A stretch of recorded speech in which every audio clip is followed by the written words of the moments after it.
ఒకటి I tell you what film ఇండస్ట్రీది ఏంటంటే ఇప్పుడు మీరు చూస్తే మీరు డబ్బులే మాట్లాడాలంటే జగన్ గారి దగ్గర ఎక్కువ డబ్బులు ఉంటాయి. ఒక హీరో దగ్గర ఉన్న డబ్బుల కంటే కూడా వాళ్ళ ఒక ఫ్యాక్టరీ తీసుకున్నాం ఫస్ట్ ఉదాహరణకి సిమెంట్ ఫ్యాక్టరీ, దాని దగ్గర ఎక్కువ డబ్బులు ఉంటాయి. ఫిల్మ్ యాక్టర్స్ ఇవన్నీ ఏంటంటే వాళ్ళ హడావిడి ఎక్కువ, గోల ఎక్కువ.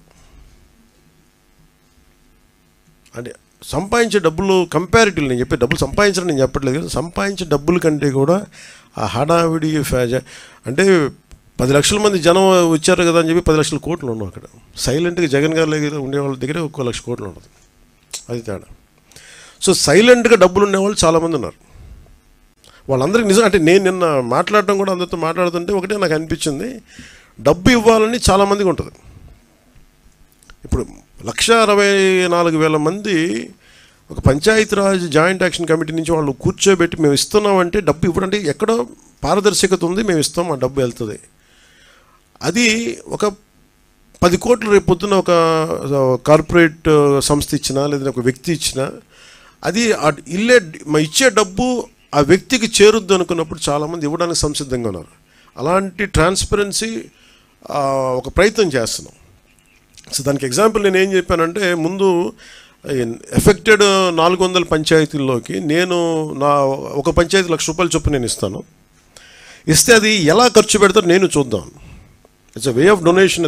ఆల్సో పర్సనల్గా నేను కూడా ఇన్వాల్వ్, నా డబ్బు కూడా ఇన్వాల్వ్. అది ఎలా వెళ్తుంది? సపోజ్ నేను పారిశుద్ధ పనులకి ఇది ఇవ్వాలి, లేదంటే చాలా పనులు ఉంటాయి, చిన్న రోడ్లు కావచ్చు, పారిశుద్ధ బిల్డింగ్లు కావచ్చు, లేదంటే పశువులు చచ్చిపోతే పశువులకి ఎవరన్నా, సపోజ్ నేనేమంటాను ₹1,00,000 మన ఒక పంచాయతీకి ఇస్తే ఆ పంచాయతీలు ఉదాహరణకి 220 పశువులు చచ్చిపోయినాయి. ఈ 220 పశువులకి ఈ 400 పంచాయతీలు జరిపి ఈ పశువులే కొనండి, నా బడ్జెట్ ఇది, నా ఇచ్చే డబ్బు అంతా ₹1,00,000, ఆ గ్రామంలో 10 పశువులు చనిపోతే 10 పశువులు కొనండి. లేదంటే నేను ఇచ్చే ₹1,00,000 ఎన్ని పశువులు వస్తాయి అన్ని పశువులు. ఆ హెడ్కి వెళ్ళినప్పుడు జెన్యూన్గా అది వెళ్ళింది అనుకోండి, నాకు ఇచ్చే వ్యక్తికి తృప్తి ఉంటుంది. అలాంటి పారదర్శకత కావాలని కోరుకున్నాం. అందుకని యాక్టర్స్ ఇవన్నీ ఏమైపోతుందంటే మేబీ ఇది హడావిడి, లేదంటే నిజంగా చాలామంది చిత్ర పరిశ్రమ చాలామంది ఇచ్చారు, మనస్ఫూర్తిగా వారికి నా ధన్యవాదాలు తెలుపుకుంటాను మన ఆంధ్రప్రదేశ్ ప్రభుత్వం నుంచి. బట్ ఇదేంటంటే మిగతా వాళ్ళు కూడా రావాలని నేను కోరుకున్నాను. ఇది ప్రత్యేకమైన పరిస్థితులు, ఇది మన నేల, మన రాష్ట్రం, ఇది మనం కాపాడుకోవాలి.